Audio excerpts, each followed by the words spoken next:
Avrupalar bozası olsun. Ne diyecek? Büyük işler ama bunlar ciddiler. Görüşük yapkanda önümüz.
Batırır mı ya?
Batır. Törgü.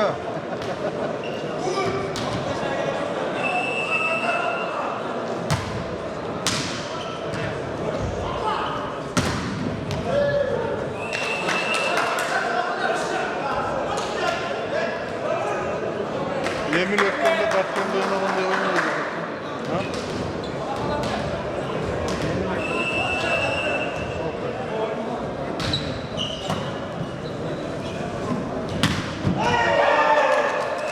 Бүгүнкү иш-чара боюнча негизи эле менин бул максатым бир 10 жыл алдын бир ниет кылганбыз.